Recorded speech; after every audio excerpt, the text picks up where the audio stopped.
مشاهدينا الكرام، السلام عليكم ورحمة الله وبركاته. أهلا بحضراتكم ولقاء جديد وأخبار القاهرة. أطيب الأمنيات مشاهدينا أن تكونوا بخير. بعد هذا الفاصل نذهب مع حضراتكم إلى عناوين الأخبار.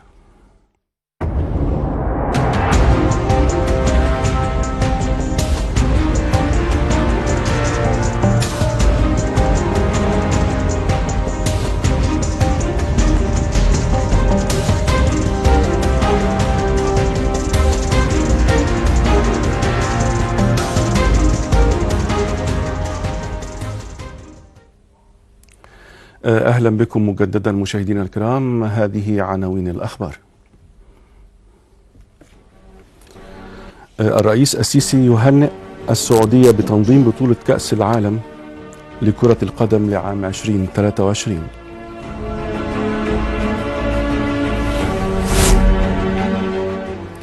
بمبادرة مصرية الجامعة العربية تصدر قرارين: قرار يدين توغل إسرائيل داخل المنطقة العازلة مع سوريا. بمشاركة مصرية الأردنية يستضيف غدا اجتماعا دوليا حول سوريا لبحث دعم العملية الانتقالية.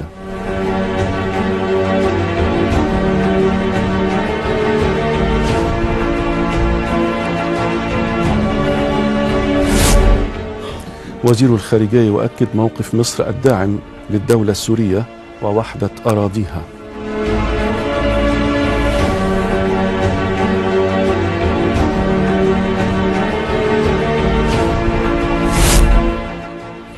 الرئيس الفلسطيني يطلع نظيره الإيطالي على آخر تطورات القضية الفلسطينية.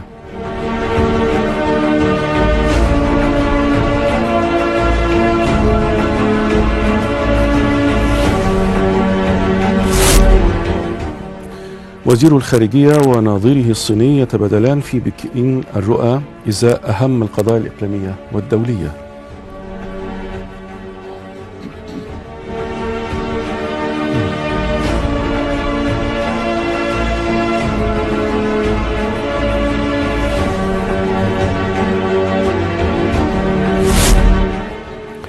التموين إقامة سوق اليوم الواحد في مدينة نصر وتفعيله لمدة يومين.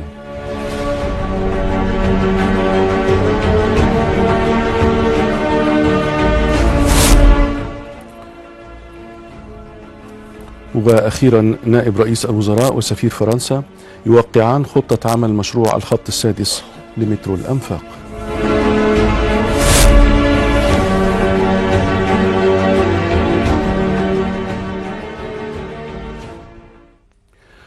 أهلا بحضراتكم من جديد وأخبار القاهرة. نرحب بضيفنا العزيز الكاتب الصحفي الأستاذ محمود الثلاثي. أستاذ محمود، أهلا بك معنا في هذا اللقاء. هنبدأ بتعليق حضرتك ومزيد من الإيضاح على أخبارنا. أول أخبارنا هذه التهنئة من الرئيس عبد الفتاح السيسي الذي هنأ المملكة العربية السعودية الشقيقة بمناسبة الإعلان عن فوزها بتنظيم بطولة كأس العالم لكرة القدم لعام 2034. جاء ذلك في تدوين للرئيس السيسي على حسابه على مواقع التواصل الاجتماعي، عبر خلالها عن تمنياته بأن يكون تنظيم البطولة حدثا مميزا يسجل في تاريخ الرياضة العالمية والعربية، داعيا الله عز وجل أن يحفظ المملكة تحت قيادة خادم الحرمين الشريفين جلالة الملك سلمان بن عبد العزيز وولي عهده الأمير محمد بن سلمان. هذه اللفتة برأيك كيف توضح لنا تأثيرها أو أهميتها أستاذ محمود؟ هو طبعا خلينا نقول ونتفق على أنه تنظيم بطولة بحجم كأس العالم ما هيش رياضة بس، هي داخلة في مسألة اقتصاد وتسويق وخلينا أقول لحضرتك ربما يكون لها بعد سياسي واقتصادي وتنموي. العالم كله بيشوف المسألة. الحقيقة الشيء الملفت برضو والمريح ايضا انه دي تاني دولة عربية تنظم بعد قطر. السعودية بعد قطر يعني. اظن كمان في المغرب يا استاذ محمود، يعني كمان المغرب تماما. فالمسألة انه بقى في الحقيقة مشهد ما اقدرش اقول هو رياضي، بس هو اقتصاد. صحيح في الاول والاخر. ونتمنى انه مصر يعني يأتي لها الدور ان شاء الله يعني في سنوات قادمة. تنظم مثل هذه البطولة، بما انه مصر من البلاد القديمة اللي شاركت. 1934 شاركنا في كأس العالم. كان يعني فريق المنتخب الوطني المصري من بدري قوي، فمنتظرين مصر ايضا يعني ربما سبقت في هذا الامر في كاس العالم، كرة اليد وربما رياضات اخرى يعني. لكن هو كرة القدم لها خصوصية. صحيح يعني طبعا، جمهور اكبر، الشعبية. صحيح. طيب يعني قبل ان نترك هذا الامر، يعني الاسبوع الماضي كان في جولات مهمة جدا، او الجولة الاوروبية للرئيس عبد الفتاح السيسي، وفكرة انه اكثر من مكان، والاستقبال استقبال مهم جدا، وتأثير مصر دوليا. هل من قراءة لهذا المشهد؟ يعني احنا كنا الجمعة الماضي كانت بتبدأ الرحلة. الآن يعني التقييم عن او القراءة للمشهد كاملا والجولة كاملة في اسبوع مضى. هو الحقيقة انه يعني الرئيس المصري له حضور وقبول في اي بقعة من بقاع الارض، لانه الرئيس عبد الفتاح السيسي يعني وهذا ليس كلام المصريين بس، بل بالعكس كلام الناس اللي تعاملوا مع سيادة الرئيس، انه مصر دايما تقدر قيمة التعاون. مصر يعني تحترم مقدرات ورغبة الدول. مصر كانت حريصة من البداية، الكلام ده من 2014 و15، وكلنا نتذكر جولات الرئيس عبد الفتاح السيسي شرقا وغربا وشمالا وجنوبا. لنقول عنوان التعامل المصري مع الجمهورية الجديدة انه في احترام متبادل، في تعاون مشترك، في ندية في التعامل، مفيش تبعية على الإطلاق. نتعامل مع الجميع على حد السواء، الشرق مثل الغرب، بعد أن كانت سنوات طويلة أنه الاتجاه كله ناحية واشنطن. الآن مصر متجهة تتعامل مع جميع الأطياف وجميع السياسات، سواء شمالا وجنوبا، شرقا وغربا. لذا أنه مصر يعلم العالم قدرها تماما، قدر موقعها الجغرافي وقدر تاريخها وقدر مقدراتها. فالحقيقة أنه بكل هذه المقومات يجد الرئيس عبد الفتاح السيسي في زياراته الاحترام والتقدير، بما أنه رئيس أكبر دولة عربية، رئيس أكبر دولة في منطقة الشرق الأوسط. عندك مقومات مش موجودة في أماكن كثيرة، يعني عندك مجرى ملاحي، عندك موقع، عندك ثروات، كل الكلام ده يعني في اعتبار، بالإضافة إلى يعني سمات التميز لسيادة الرئيس الحقيقة. وقلت حضرتك يعني الاحترام الجميع وتقدير الجميع بشكل أو يعني بكل الطرق، فالعالم مقدر ده. يعني قد يكون فيها قدر من السياسة، لكن خلينا نركز على القدر الاقتصادي والتعاون الاقتصادي. وانا شايف في الثلاث دول الأوروبية اللي زارها سيادة الرئيس انه بدأ يبقى في نوع من المحادثات مع الجانب الاقتصادي ورؤساء الشركات الكبرى، على انه سواء في التعدين او الطاقة او التصنيع او غيره، على انه مصر بلد واعد في الاستثمار. مصر بلد انفقت الكثير على البنية التحتية، ما زالت الطاقة حتى هذه اللحظة وستظل، والمميزات انها رخيصة، واليد العاملة رخيصة ما زالت. وعندك سوق تاني افريقي بيعمل عملية جذب للاستثمار. انا عندي اكتر من 300 مليون بني ادم مستهلك ممكن ابيع لافريقيا من خلال الاستثمار في مصر. الحقيقة كانت جولة اعتقد انها موفقة في تصوري، وجولات سيادة الرئيس هو عينه على ايه في النهاية؟ عينه ان انا اجذب رغم الظروف الشديدة التعقيد يعني وشديدة الصعوبة. صحيح. لكن عينه على ان انا انفقت، الدولة المصرية انفقت حجم مليارات كبيرة على البنية التحتية، فانا محتاج اسوق ده واعمل جذب لحالة المستثمرين. وانا اتصور انه ان شاء الله يعني سيلاقي وستلاقي هذه الجولات نجاحا في جذب جذب استثمارات، وكله هيصب في صالح المواطن العادي، المواطن المصري، من توفير فرص عمل ووجود بضاعة جيدة وسعرها معقول. الحاجة الثانية انه يبقى عندي قدرة صناعية، وده الشغل الصحيح. العالم كله يتجه الآن إلى القطاع الخاص. الدولة يعني مطلوب منها البنية التحتية والوحدات الصناعية الكبيرة، والقطاع الخاص يشارك، والعالم كله شغال كده. فاحنا بنعرض تجربة بنعرض، يعني كان سيادة الرئيس في الجولات دي بيعرض التجربة المصرية ودور القطاع الخاص في التصنيع ودور القطاع الخاص في التسويق. فالحقيقة كانت أعتقد أنها جولة ناجحة. نعم. طيب احنا لدينا أيضا هذه مبادرة مصرية اللي بيصدر مجلس جامعة الدول العربية قرار بيدين توغل إسرائيل داخل نطاق المنطقة العازلة في سوريا وسلسلة المواقع المجاورة لها بكل من جبل الشيخ ومحافظتي القنيطرة وريف دمشق، بما يعتبر مخالفا لاتفاق فك الاشتباك المبرم بين سوريا وإسرائيل عام 1974. شدد القرار العربي على أن الاتفاق المشار إليه يظل ساريا طبقا لقرار مجلس الأمن رقم 350 الصادر في العام ذاته.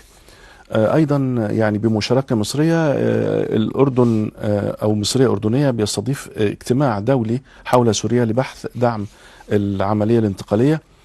يعني كما أشرنا أنه من المنتظر أن يتناول الاجتماع سبل دعم عملية سياسية شاملة بيقودها السوريون لإنجاز عملية انتقالية وفق قرار مجلس الأمن الدولي رقم 2254 على أن تضمن العملية الانتقالية إعادة بناء مؤسسات الدولة السورية وتحفظ وحدة سوريا وسلامتها الإقليمية وسيادتها وأمنها واستقرارها.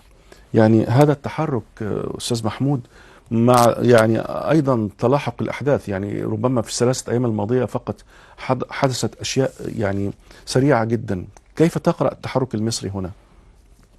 والله بص حضرتك، هو أنا يعني لازم أعمل خلفية لمثل هذا الأمر الحقيقة. نعم. اللي هو شديد الصعوبة. صحيح. يعني خلينا يعني نتناوله أكثر بشيء من العمق الحقيقة، على أنه الأمر هنا مختلف تماما. الدولة المصرية عندما بدأت مبكرا بتنويع مصادر السلاح، الدولة المصرية كانت عندها رؤية الحقيقة واستشعار لما سيحدث. الكلام ده كله النهاردة احنا على هذا المحك، يعني بل بالعكس كان الواحد يعني بيتمنى انه يعني لا يتوقف ضخ يعني تزويدنا بالسلاح يعني لفترات طويلة جدا، لأنه العالم الآن حضرة الدكتور والسادة المشاهدين، العالم تغير، استراتيجية العالم تغيرت الحقيقة. كان من قبل كل 10 سنوات يبقى في نقلة، في حدث كبير، في حدث ملفت للعالم، ملفت لأنظار العالم. دلوقتي بقى كل 3 أيام في حدث، وحدث كبير بالمناسبة. صحيح. يعني صحيح. كبير جدا. صحيح. أكبر من مما نراه في الظاهر بكثير الحقيقة. في منهج ومخطط لتغيير مقدرات العالم. مش هقول لك يعني، يمكن احنا الحقيقة كنا عاملين حوار في جريدة اليوم في الموقع مع اللواء علي حفظي الخبير الاستراتيجي طبعا والشخصية المعروفة، انه وبداوا كده انه العالم قبل ترامب غير العالم بعد ترامب. وهو هذا الكلام، هذا هو المحك. طب اللي حصل في سوريا ده الحقيقه يعني بيقول لنا ايه، بيشير لنا ايه اللي حصل في سوريا ده، ومن قبله لبنان، ومن قبله احداث غزه، ومن قبله طبعا السودان، ومن قبله الربيع العربي، ومن قبله 2003 تخريب العراق. خلينا اقول لحضرتك، نعم. دي محطات للمخطط نفسه. يعني طيب ما بعد 2011 اللي هو ما كان يسمى الربيع العربي، وطبعا ضحايا الربيع العربي شايفين احنا الدول عامله ازاي، عدد من الدول. لا، في موجات للربيع العربي حدثت. الموجه يعني الثالثه للربيع العربي، لو قلنا العراق اول موجه، لو قلنا بعدها 2011 اللي حصل، لو قلنا بعدها السودان اللي حصل، لو قلنا بعدها غزة، لو قلنا بعدها سوريا. هذه محطات للربيع العربي. هم مش عايزين، مش قادرين، او مش قادرين، هم مش عايزين ومصرين. الفوضى الخلاقة ما قالته وزيرة الخارجية الأمريكية الأسبق كونديليزا عندما قالت الفوضى الخلاقة هي كانت لا تهزو وما كانتش تمزح. دي بناء على دراسات وخطط موجودة الحقيقة. طيب ايه اللي هيحصل في منطقة الشرق الأوسط؟ خلينا نروح لموقف مصر الأول. مصر طبعا تعي جيدا انه ده أمنها القومي. مصر يعني كان في الخارجية المصرية أصدرت بيانات كثيرة والمسؤولين على مستوى أعلى تحدثوا عن ضرورة الحفاظ على الجمهورية السورية، على الأرض السورية، الجمهورية السورية، الدولة السورية الموحدة. ده طبعا أمن قومي عربي وأمن قومي مصري، ده شيء يعني لا خلاف عليه. وأعتقد أنه كل الدول العربية تسعى إلى الحفاظ على الدولة السورية. دي حاجة. الحاجة الثانية، الموضوع أبعد من سوريا بالمناسبة يعني. لا، الموضوع أنه ما بعد ترامب العالم زي ما قلت لحضرتك مختلف عما قبله. في داخل ده في قراءات كثيرة لأحداث كثيرة على قد ما هو الربيع العربي. يعني إيه اللي تم من قبل؟ ما هو الذي تم إعداده قبل مجيء الرئيس الأمريكي العائد إلى البيت الأبيض مرة ثانية ترامب؟ أعتقد أنه تم نوع من الموائمات والاتفاقات، اتفاقات مع روسيا، اتفاقات مع إيران، أتصور ذلك. ربما يكون الصين هي المحطة القادمة لممارسة الضغط الأمريكي عليها. أنا أتصور كده. أنا في تصوري أنه حاجة زي كل كلام الاتفاقات دي اللي هي ما زالت غير معلنة بالمناسبة يعني. أنا أعتقد كان نظيرها إيه؟ إن تغيير المشهد في سوريا. طيب تسمح لي، فكرة يعني الحفاظ على دولة سورية موحدة، هذا في وسط أو في ظل ما يحدث يعني ربما ليل نهار أو في ساعات السابقة، كيف يحدث؟ كيف نحافظ على دولة سورية موحدة؟ أنا أتصور أنه على جامعة الدول العربية دور.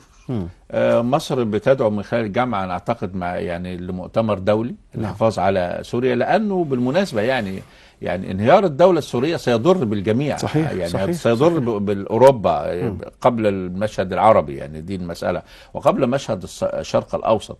لكن من الذي يستفيد من مثل هذا؟ عارفين مين اللي هيستفيد، ده معروف يعني. انه من الذي يستفيد. طب من المسألة انه انا اعتقد الامور تسير بشكل حتى هذه اللحظة تسير بشكل جيد الحقيقة يعني، على انه يعني هم على المحك الآن بيحاولوا يعبروا الحقيقة بشكل هادي. والنهاردة كان في احتفالات داخل سوريا بإسقاط النظام وغيره، لكن الناس كلها الناس دول بقالهم تقريبا 14 سنة في حالة حرب، في حالة تهجير، في حالة غربة، في حالة، والشعب السوري شعب كريم لا يستحق فعلا الضغط والمهانة. فأنا أتصور أنه المطلب الشعبي أن نعبر هذه المرحلة بسلام حتى نحفظ للدولة السورية يعني انها تكون دولة للجميع، يبقى بعيد عن مسألة التفتت والتشتت. خلينا اقول لحضرتك انه لكن للأسف انه في تخوف من المصالح العالمية.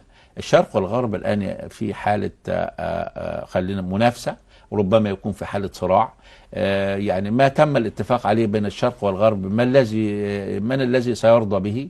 أنا أعتقد أنه المحطة القادمة ستتوقف الحرب بين روسيا وأوكرانيا مع منح الجانب الروسي الأرض الذي قام باستيلاء عليها من الأوكران، نظير انسحاب روسيا من منطقة الشرق الأوسط. أنا أعتقد دي شغل أمريكي وشغل أبحاث موجود بهذا الشكل، ماهوش يعني تم اعتباطا على الإطلاق. أنا أتصور المحطة القادمة الضغط الشديد على الصين، وربما إدخالها في أزمة مع تايوان، لأنه الصين هي المنافس الحقيقي للولايات المتحدة الأمريكية سواء في مسألة وهو كله اقتصاد يعني قبل ما يعني كما أشرت أستاذ محمود، الخبر القادم بيؤكد هنا وزير الخارجية والهجرة وشؤون المصريين بالخارج دكتور بدر عبد العاطي بيؤكد موقف مصر الداعم للدولة السورية وسيادتها ووحدة وسلامة أراضيها.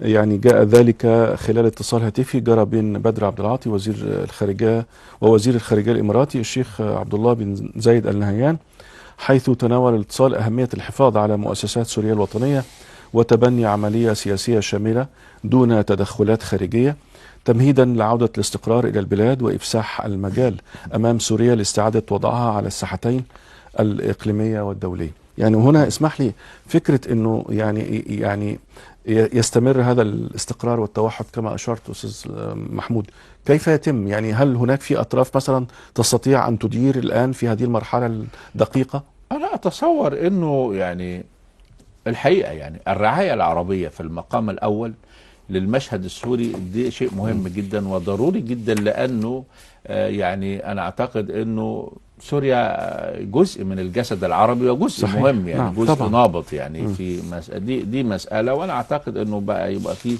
حالة من الاتصالات، حالة من التواصل، حالة من التنسيق بين الدول العربية. احنا شايفين وزير الخارجية المصري مع وزير الخارجية الإماراتي في تناول للمسألة.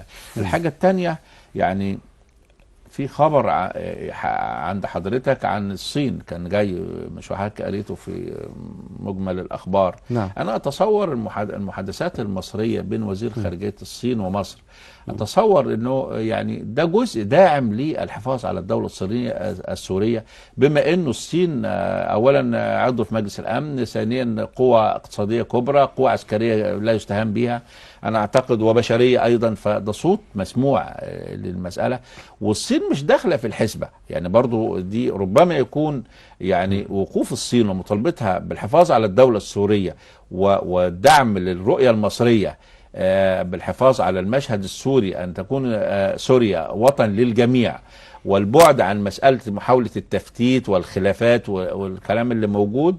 أنا أتصور أنه يعني ده صوت قوي العالم هيسمعه، لأنه الصين مش داخلة في الاتفاقيات الغير معلنة، بما أنها هي منافس حقيقي للولايات المتحدة الأمريكية. صحيح. نعم. فأنا أتصور أنه مش هيحصل نوع من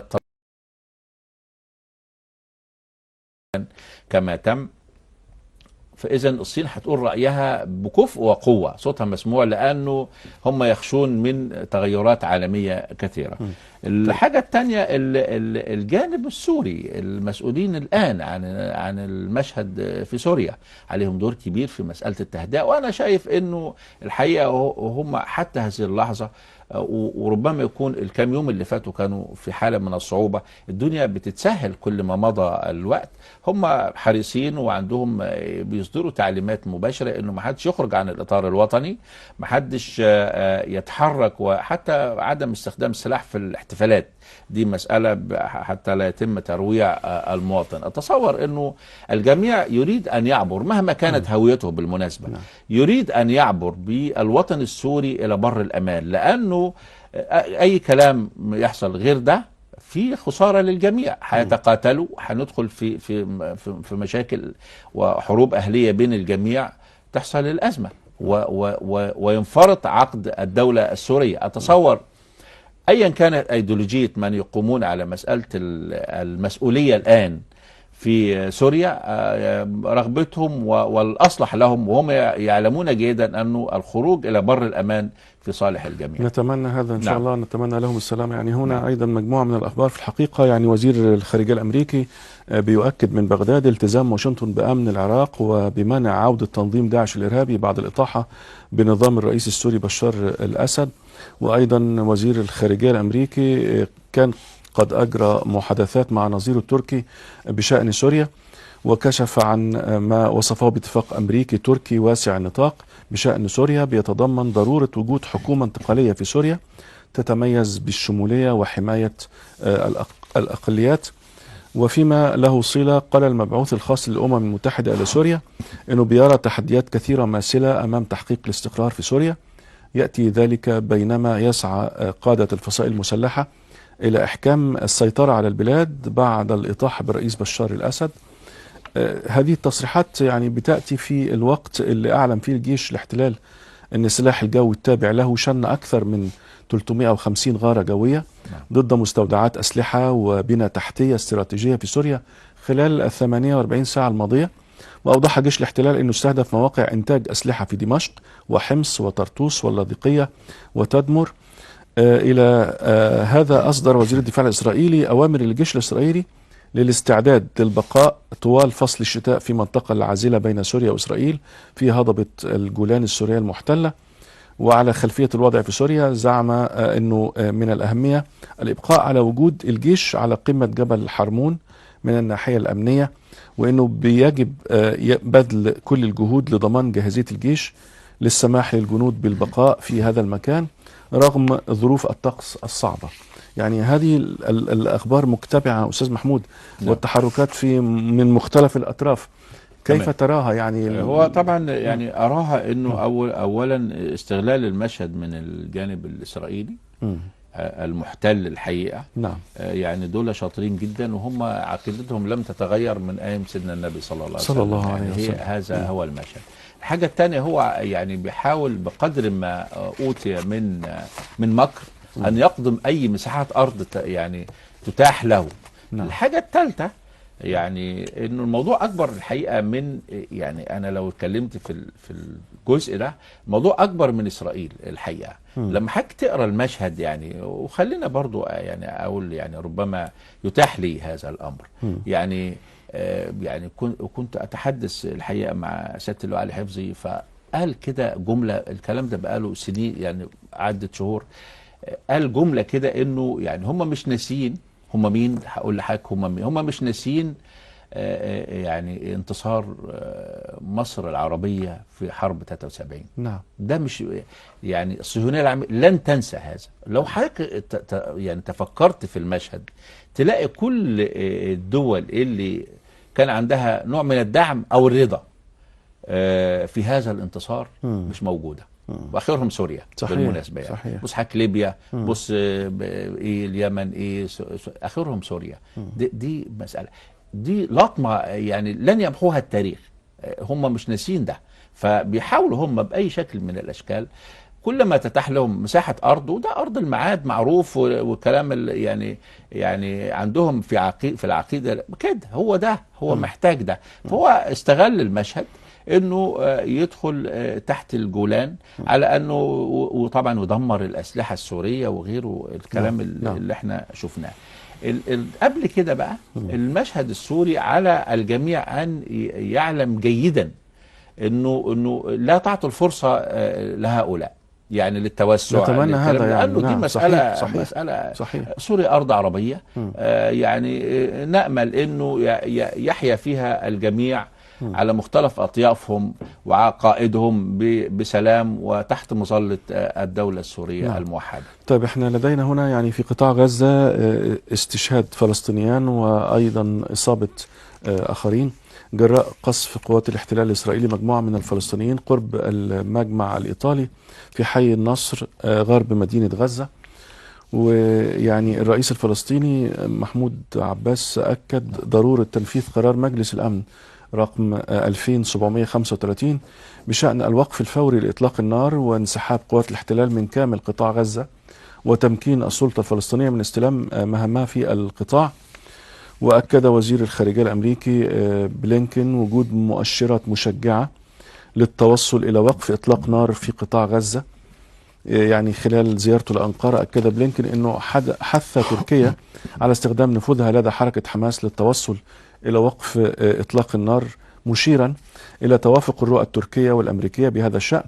كما نوه بلينكن أن الأسبوعين الماضيين شهد مؤشرات واضحة ومشجعة من الطرفين لإنجاز اتفاق بشأن الهدنة. يعني برأيك أستاذ محمود فكرة الهدنة هنا، أو تعليقا على ما حدث أولا، وإمكانية حدوث هدنة، ده متاح أو ممكن؟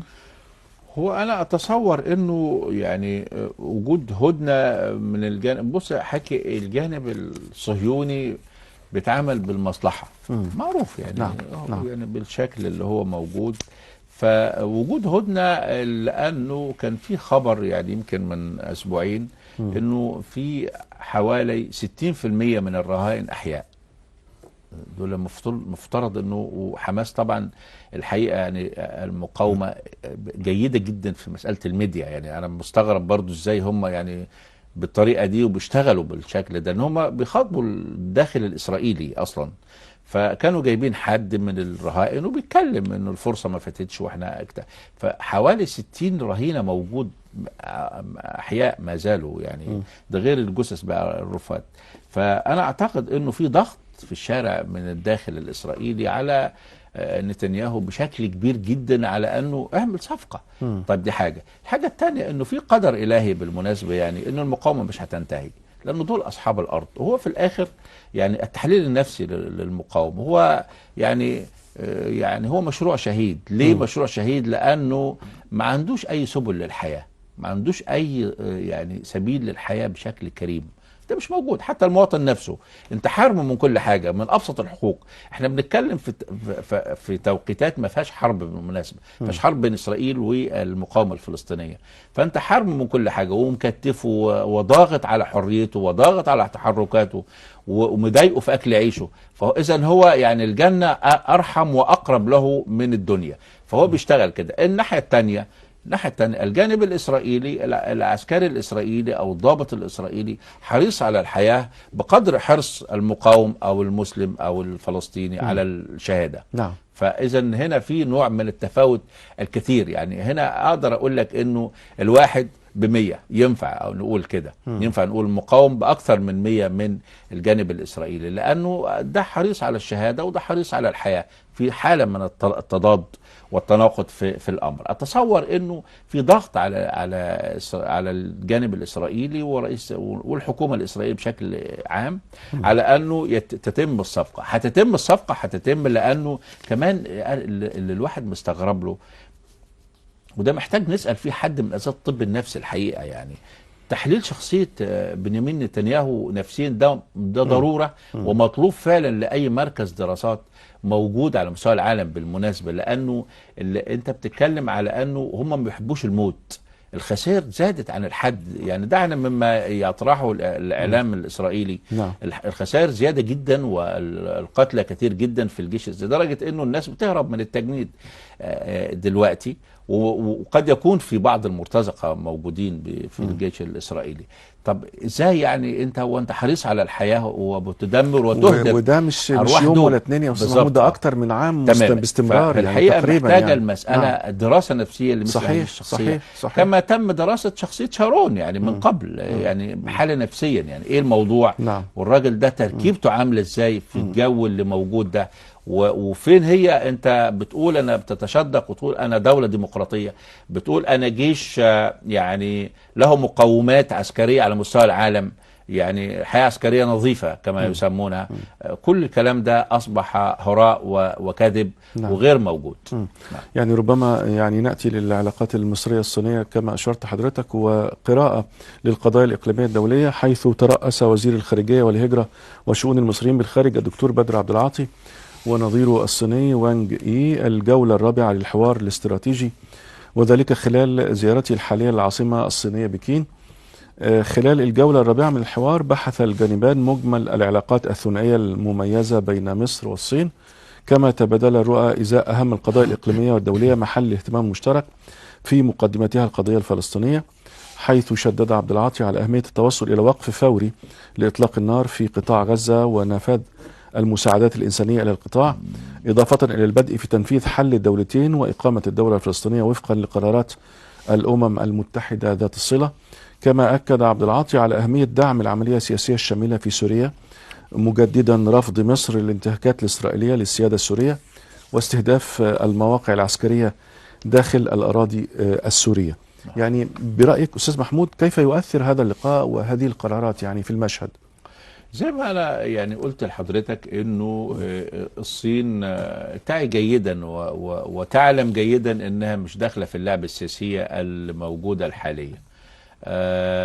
لذا هيكون دورها وصوتها مسموع وصوت عالي، وعندها قدر من الحرص على دعم الدولة السورية والخروج من الأحداث. أنا أتصور كمان أنه قد تكون الصين عندها استعداد لمشاركة في الاستثمار، بما أنهم هم دائما يبحثوا عن أرض استثمارية جديدة. أنا أتصور أنه ربما يبحثوا عن طريقة للدخول في المشهد السوري داعمين للاقتصاد. واحنا عارفين الصين شوف حاجة في أفريقيا عاملة ازاي، وفي أوروبا حتى في داخل الولايات المتحدة الأمريكية. صحيح. يعني في السوق الأمريكي طبعا. أتصور ده التميز هنا أنه الصين مش داخلة في اللعبة السياسية، مش داخلة في التركيبة الجديدة للعالم. لا، هو أنت يعني هيخلص من أزمة روسيا وأوكرانيا بشكل أو بآخر، هيهد اللعب في مسألة الشرق الأوسط، وستعبر سوريا الأزمة، وستعبر لبنان الأزمة، وستتوقف الحرب في غزة بين الحماس وإسرائيل، وسيتم تعليق القضية الفلسطينية والقصة دي. ده كلام برضو محتاج قدر من الواقعية. أين هو؟ زي ما بيقولوا لنا الأمريكان كل شوية الحقيقة، والإنجليز ما شاء الله عليهم بيقولوا لنا حل الدولتين والقرار 242 وحدود 67 والقدس. هو فين الأرض أصلا؟ الأرض تم قضمها. لازم البحث عن حلول واقعية، يعني لإجبار العالم أو للفت نظر العالم، وده يجي من الجانب العربي بالمشاركة مع الجانب الفلسطيني. فأنا أتصور أنه الصين صوتها هيكون عالي، لأن يعني وسبب علو الصوت أو سبب دعم العبور بالوطن السوري لبر الأمان إنها مش داخلة في المؤامات السياسية كما روسيا وإيران. طيب احنا لدينا هذا الخبر ومن بعد تقرير إن شاء الله، ونعلق بعد إن شاء الله في مؤتمر صحفي مشترك مع نظيره الصيني. أكد وزير الخارجية والهجرة وشؤون المصريين بالخارج الدكتور بدر عبد العاطي وجود التوافق بين البلدين على ضرورة وجود عملية سياسية شاملة في سوريا، كما شدد عبد العاطي على ضرورة إنهاء الحرب في لبنان. وأكد أيضا وزير الخارجية والهجرة وشؤون المصريين بالخارج الدكتور بدر عبد العاطي أن الصين شريك أساسي لمصر في عملية التنمية. وأكد عبد العاطي أيضا على وجود مجال كبير لتطوير العلاقات. هنذهب إلى هذا التقرير أستاذ محمود ثم نعلق من بعده إن شاء الله. التطورات في لبنان، واتفقنا على أهمية الاحترام الكامل لاتفاق وقف إطلاق النار، وتحدثنا أيضا على أهمية معالجة القضايا التي تهدد أمن واستقرار العالم وتحقيق التعافي الاقتصادي، ومعالجة قضايا الأمن الغذائي وتغير المناخ وضمان استمرار حركة سلاسل الإمداد العالمية. تناولنا أيضا موضوعات التعاون الإقليمي بما في ذلك في إطار منتدى التعاون الصيني الإفريقي ومنتدى التعاون العربي، والتنسيق في إطار منظمة شنغهاي للتعاون وفي إطار مجموعة ال20، وكذلك التنسيق بين بلدينا في محفل البريكس. وحيث أن انضمام مصر لهذا التجمع يعد خطوة هامة في مسار تعزيز الانخراط في المؤسسات الإقليمية العالمية وزيادة تمثيل الجنوب العالمي في النظام الدولي، وتعزيز الشراكات مع كافة دول العالم النامي، خاصة وأن مصر تعد حلقة محورية في سلاسل الإمداد العالمية من خلال موقعها الجغرافي، وبما يسهل بطبيعة الحال من حركة التجارة الدولية ويعود بالفائدة على جميع الدول. مقدر لمصر وشريك لنا في عملية التنمية، وكما ذكرت نعتز بدور الشركات الصينية في دفع عملية التحديث والتنمية في مصر، ولكن هناك دائما مجالا كبيرا للمزيد من تطوير هذه العلاقات. وهذا هو هدف هذه الزيارة بتوجيه من فخامة الرئيس عبد الفتاح السيسي، أن آتي إلى هنا في أول زيارة رسمية للعمل على مزيد من دفع علاقات التعاون الثنائي، خاصة في المجالات الاقتصادية والاستثمارية. وجانب كبير من لقاءاتي هنا مع العديد من الشركات الصينية لتشجيعها على الاستفادة من المناخ المواتي للاستثمار في مصر لزيادة ومضاعفة استثماراتها. هناك أيضا قضية شديدة الأهمية سنعمل سويا على دفعها، وهي قضية توطين الصناعة في مصر، والصين شريك هام جدا لنا في هذه القضية الهامة، خاصة في قطاعات مثل السيارات الكهربائية والألواح الشمسية والرقمنة وغيرها. هناك اتفاق تم بيني وبين معالي الوزير على عقد اللجنة الحكومية المشتركة التي يرأسها وزير خارجية البلدين بمشاركة الوزراء الفنيين من البلدين.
اهلا بحضراتكم مجددا مشاهدينا الكرام، ما زلنا معكم واخبار القاهره. استاذ محمود، تسمح لنا لدينا ايضا مجموعه من الاخبار في نفس الاطار، يعني نقرا عناوين او اهم ما فيها ونعلق مره واحده، يعني تمام. تسمح لي. يعني هنا بيثمن وزير الخارجيه والهجره وشؤون المصريين في الخارج الدكتور بدر عبد العاطي بيثمن دور الوكاله الصينيه للتعاون الانمائي الدولي في دعم المشروعات الكبرى في مصر، بينها مشروع تمويل قطار الكهربائي الخفيف ومشروع تصنيع واطلاق القمر الصناعي مصر سات 2. ده جه خلال لقاء وزير الخارجيه في بكين مع رئيس الوكاله الصينيه للتعاون الانمائي الدولي. وخلال الزياره ايضا للعاصمه الصينيه بكين، التقى الدكتور بدر عبد العاطي وزير الخارجيه والهجره وشؤون المصريين بالخارج مع وزير دائره العلاقات الدوليه باللجنه المركزيه للحزب الشيوعي الصيني. واكد وزير الخارجيه خلال اللقاء على خصوصيه العلاقات الثنائيه مع الصين، وعلى هامش زيارته الاستثنائيه اللي بيقوم بها للصين، التقى الدكتور بدر عبد العاطي وزير الخارجيه والهجره وشؤون المصريين بالخارج مع نائب رئيس شركه جريت وول الصينيه لصناعه السيارات. واكد عبد العاطي خلال اللقاء على اهتمام الجانب المصري بتعزيز صناعه السيارات في السوق المصري، خصوصا السياره الكهربائيه. ويمكن يعني في هذا الجانب آخر أخبارنا من ناحية أخرى، أكد الدكتور بدر عبد العاطي وزير الخارجية والهجرة على الأولوية المتقدمة اللي بتوليها مصر لمسألة توطين الصناعات والتكنولوجيا، خصوصا في المجالات ذات الصلة بالطاقة المتجددة. وأشار عبد العاطي إلى حرص مصر على تذليل كافة العقبات أمام الاستثمارات الأجنبية. يعني في هذا الشأن أستاذ محمود، كيف ترى هذا التحرك، أو يعني في مختلف المجالات كما ترى؟ هو في طبعا يعني سياسيا لازم نقول تحيا مصر وتعظيم سلام، يعني الحقيقة. نعم. ويمكن يعني سيادة وزير الخارجية يعني السفير بدر عبد العاطي قال دي توجيهات الرئيس عبد الفتاح. صحيح صحيح. نشوف كده التوجيهات رايحة فين. شوف حضرتك في البيان المشترك في لقاء وزيرين، أول فقرة فيه والفقرة الأهم الحقيقة يعني إنه مصر بتدعم وحدة الأراضي الصينية بما فيها تايوان. إحنا مصر بتشتغل إزاي؟ مصر بتشتغل بذكاء شديد، وبتشتغل في منطقة الحقيقة صعبة جدا. فهنا أنت بتقول إيه؟ والضغط اللي جاي بالمناسبة، الضغط القادم، شعلة النار القادمة هتبقى الصين وتايوان، ومصر حريصة على ده. مصر قدمت، خلينا نتكلم على الزمن، مصر أول دولة تعترف بجمهورية الصين من قبل، احنا بنتكلم من قبل القرن الماضي. نعم. فهنا هو ده الشغل، ده الشغل المصري. يعني لما نيجي نقول انه يعني المصريين يفتخروا ببلدهم وبنظامهم ويتمسكوا بأرضهم، وهم يبقوا داعمين وغطاء شديد الخصوصية والحمية لقواتهم المسلحة، لأن هي مصر هي اللي هتفسد كل المخططات الحقيقة، اللي هم معرفش دول مين عايزين يقلبوا كيان الأرض الحقيقة يعني. ودايما يعني افساد المخطط على مر التاريخ والزمن بيجي من مصر ومن الأرض المصرية. احنا في دولة ما فيش حد زيها، وشعب ما فيش حد زيه. يظهر لحظة الأزمات الأمر يعني يا دكتور والسادة المشاهدين لم يعد فيه نوع من الرفاهية والكلام بضمير الغائب، أنت في الحدث الآن. يعني خلينا نبص على الخريطة حوالينا عاملة ازاي. يعني الحقيقة انه لابد من اللحمة والارتباط بالارض الحقيقة، والوقوف يعني خلف الوطن مهما يكن الصعاب، لانه العالم كله في حالة صعبة الحقيقة. يعني خلينا اقول لك يعني كنا بنتكلم والبعض يقول يعني ايه ما حدش يكلمنا على الامن والامان. ازاي يعني؟ ما هو شايفين احنا الدنيا عامله ازاي. فعلى المصريين التنبؤ، وانا اعتقد كلهم اساتذه في الاقتصاد والعلوم السياسيه، فعليهم انهم بس يقرؤوا المشهد ويعني ويسجدوا لله شكرا ان هذه الارض كتله واحده، يعني فيها نظام حريص جدا ووطني جدا الحقيقه بقياده الرئيس عبد الفتاح السيسي، وفيها قوات مسلحه يعني مميزه لا مثيل لها فعلا على مستوى العالم. يعني هذا الجيش ابن هذا الشعب، وهذا الشعب غطاء لهذا الجيش. فالمسألة ما بقتش فيها نوع من المداراة، الأمر واضح جدا، السياسة واضحة. الجماعة ما نعرفش دول مين، الحكومة الخفية اللي في العالم دول يكشروا عن أنيابهم، ما فيش حتة في الأرض هم يسيبوها بالمناسبة، لكن هي هنا عنصر القوة وعنصر الإيمان بالأرض والارتباط بالأرض. فده محتاج المسألة نوع من الوعي عند المواطن. مسألة الصين زي ما قلت لحضرتك هنا شغل السياسة اللي موجود، انه مصر بتقول انه انا داعم للصين كأرض واحدة وجمهورية ودولة واحدة بما في ذلك تايوان. اجي الناحية التانية اعمل ايه؟ انا محتاج صناعات، محتاج تكامل، محتاج اوطن صناعات عندي، وانا عندي سوق افريقي والصين تعلم ذلك جدا. ثق تماما كل مستثمر بيجي هو المستفيد وهو الرابح على هذه في الاستثمار على هذه الارض. طيب احنا من اخبارنا الداخليه بقى او المحليه، ربما وزير التموين بيعلن اقامه سوق اليوم الواحد في مدينه نصر وتفعيله لمده يومين ليستمر العمل به يومي الجمعه والسبت. هذه الخطوه بتاتي استكمال للنجاحات اللي حققتها الاسواق المستمره في مناطق حلوان والاميريه والمرج ومبابه والعمرانيه في يعني في تقديماتها للخدمة للمواطنين يومي الجمعة من كل أسبوع، وربما زي ما أشرنا أنه ممكن يبقى الجمعة والسبت إن شاء الله. سوق اليوم الواحد أستاذ محمود برأيك؟ هي تجربة كويسة يعني تحد قليلا من الأسعار، لكن خلينا أقول لحضرتك يعني على الحكومة يعني شوية رقابة، شوية نقول شوية رقابة. أنت عندك اقتصاد حر وطلب، لكن في تفاوت رهيب. الواحد بيرصد أحيانا بعض السلع يجد تفاوت لا يقل عن 25% بين الأسعار. ده وده برقم وده برقم. المسألة يعني ده تخفيف عن المواطن الحقيقة، واحنا لسه بنقول انه الناس فاهمة والناس مرتبطة بالأرض المصرية والناس داعمة للدولة المصرية، لكن على فين وزارة التموين وفين الرقابة من أجهزة التموين على الأسواق؟ ده هيخفف كتير جدا على المواطن. نعم. آخر أخبارنا قبل المانشيتات انه نائب رئيس مجلس الوزراء للتنمية الصناعية وزير الصناعة والنقل كامل الوزير وسفير فرنسا لدى مصر وقع على خطة عمل بشأن الخطوات القادمة لمشروع الخط إن شاء الله شمال القاهرة بجنوبها، ويمتد من منطقة الخصوص وحتى المعادي الجديدة، وسيتبادل مع الخط الأول للمترو بمحطتي دمرداش وترى البلد، ومع الخط الثالث للمترو بمحطة العباسية، ومع الخط الرابع للمترو في محطة السيدة عائشة. يعني هذا المشروع برأيك يعني أهميته في هذا التوقيت أستاذ محمود؟ هو طبعا يعني الحقيقة تحية كبيرة لمشروع مترو الأنفاق، لأنه أنت بتتعامل أظن القاهرة دلوقتي ما أعرفش كام مليون، يعني في حدود قد تفوق 20 مليون يعني. وبعدين القاهرة دي محور الجمهورية، ده جاي وده رايح وده بيخلص مصالح وده غيره، فمحتاج تعمل تسهيل لمسألة المرور. وأنا أعتقد الشغل اللي اتعمل مع مترو الأنفاق مع الخط الجديد يعني أنا أعتقد يسهل الحركة. يعني قبل كده كنا يعني نهدر طاقة ومستلزمات سيارات بملايين الدولارات أو مليارات الجنيهات من الانتظار. الناس كانت تقعد من قبل بالساعتين مكانه، واحنا عارفين بتقول فعلا ده كان في من اكثر من 20 يعني قربنا على 20 سنه فعلا. كان في حد بيقول انه بعد سنه احنا هنبقى 0 كيلو متر في الساعه واقفين مكاننا. المساله الدنيا لا الامر تغير تماما، ربنا يعني فتح علينا والشغل اللي اتعمل اللي هو ما كانش عاجب وبدا يسيل المساله وسهل حركه الناس يعني لقضاء مصالحهم الحقيقه. وكمان حتى يعني الجهد ما يضيعش في المشوار، يعني حتى لو انا موظف الجهد بيضيع في المشوار في الزحام وهيعمل توتر نفسي وعصبي وغيره. فانا اعتقد ده يعني مشروع مطلوب جدا. طيب. يعني بعد هذا الفصل مشاهدينا الكرام هنذهب مع حضراتكم الى منشطات الصحف.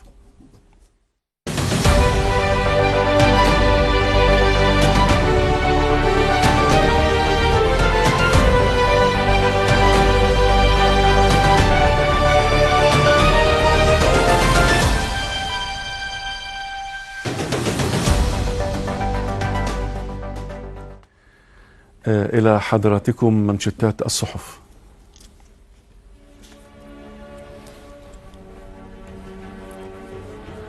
وزارة الأوقاف تفتتح 31 مسجدا جديدا وسط حضور رسمي وشعبي واسع.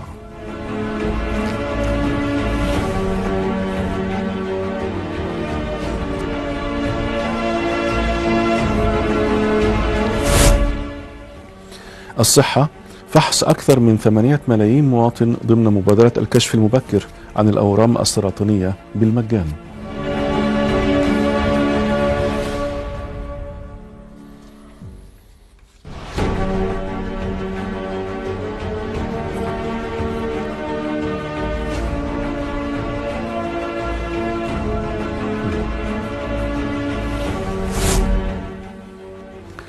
رئيس موازنة النواب: الدعم النقدي سيوفر 100 مليار جنيه والرغيف الخبز خارج هذه المنظومة.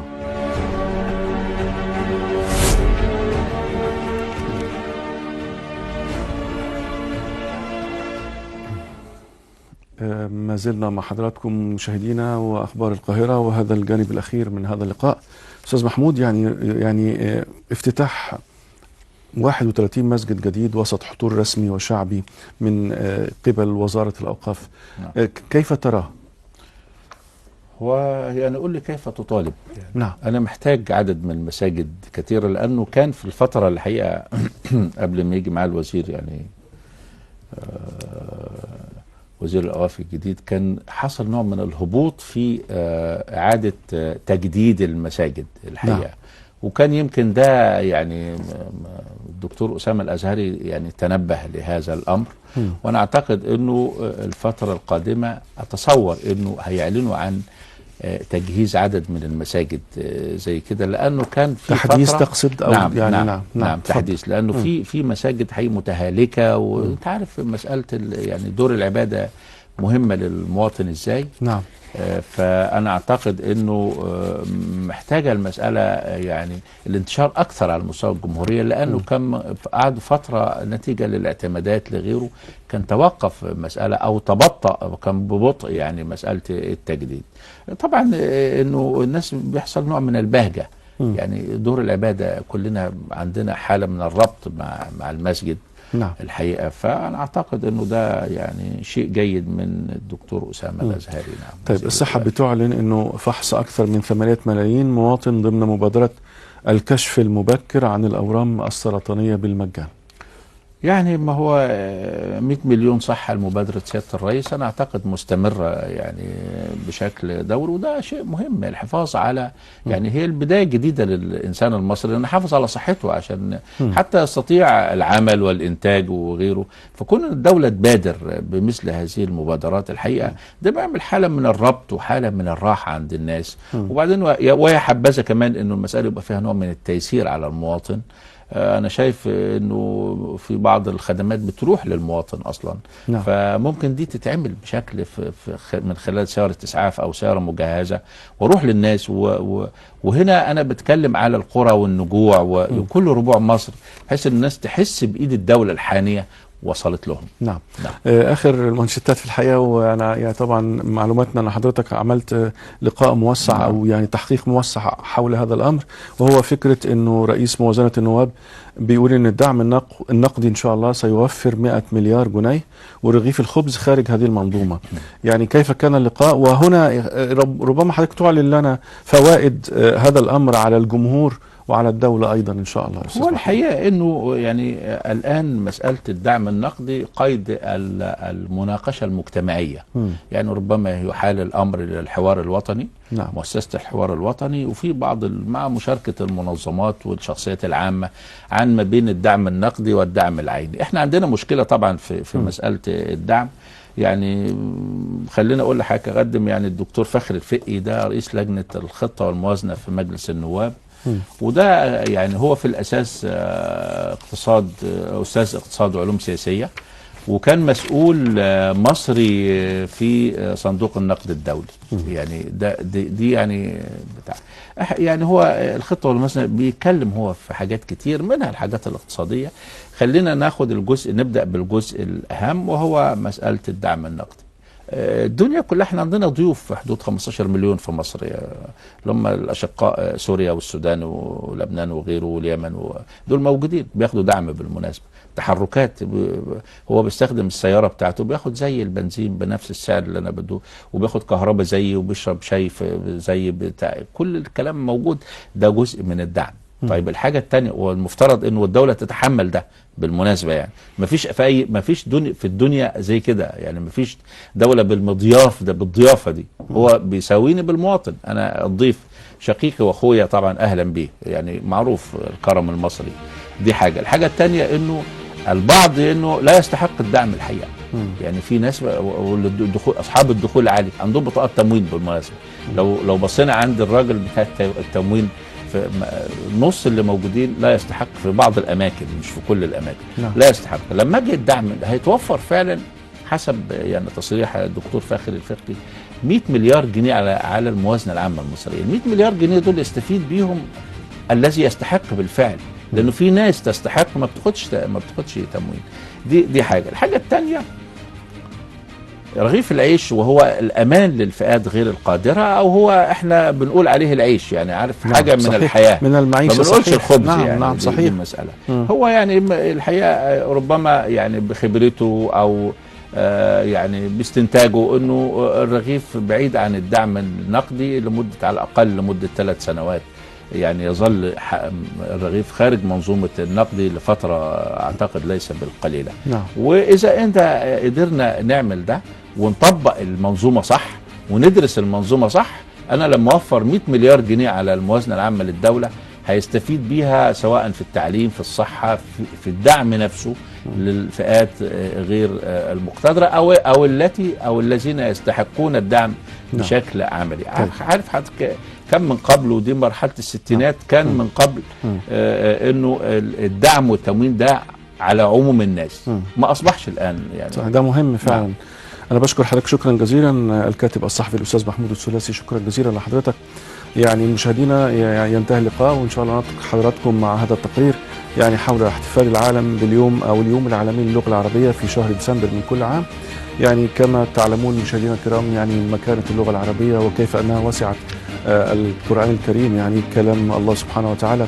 وفكرة أنه الجمعية العامة للأمم المتحدة في عام 1973 قررها التاريخي بأن تكون اللغة العربية لغة رسمية السادسة في المنظمة.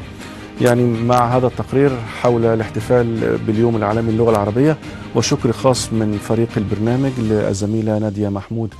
شكرا لحضراتكم مشاهدينا الكرام، والسلام عليكم ورحمة الله وبركاته.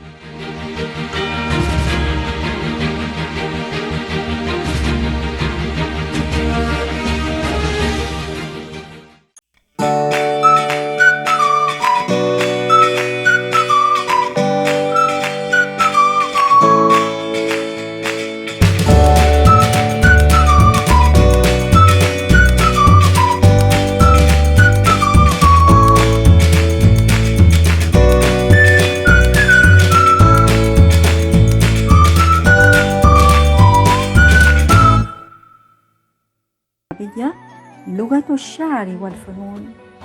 وأوضحت منظمة اليونسكو أن اللغة العربية تعد ركناً من أركان التنوع الثقافي للبشرية، وهي إحدى اللغات الأكثر انتشاراً واستخداماً في العالم، إذ يتكلم بها يومياً ما يزيد عن 400 مليون نسمة من سكان العالم. وقع الاختيار على هذا التاريخ بالتحديد لأنه اليوم الذي اتخذت فيه الجمعية العامة للأمم المتحدة في عام 1973 قرارها التاريخي بأن تكون اللغة العربية لغة رسمية سادسة في المنظمة. وأضافت اليونسكو أن اللغة العربية أبدعت بمختلف أشكالها وأساليبها الشفهية والمكتوبة والفصيحة والعامية ومختلف خطوطها وفنونها النثرية والشعرية آيات جمالية رائعة تؤثر القلوب في ميادين متنوعة تضم على سبيل المثال لا الحصر الهندسة والشعر والفلسفة والغناء. وأشارت اليونسكو عبر بيانها إلى أن اللغة العربية تتيح الدخول إلى عالم زاخر بالتنوع بجميع أشكاله وصوره، ومنها تنوع الأصول والمعتقدات، كما ساعدت على نقل المعارف العلمية والفلسفية اليونانية والرومانية إلى أوروبا في عصر النهضة. كذلك أتاحت اللغة العربية إقامة الحوار بين الثقافات بكل الطرق البرية والبحرية بطريق الحرير من سواحل الهند إلى القرن الأفريقي. اللغة العربية يكفيها أنها أحد أهم أركان التنوع الثقافي للبشرية، وأن القرآن الكريم نزل بلسان عربي مبين، وهي لغة الحضارة العربية الإسلامية ولغة العلوم والمعارف والآداب. العربية.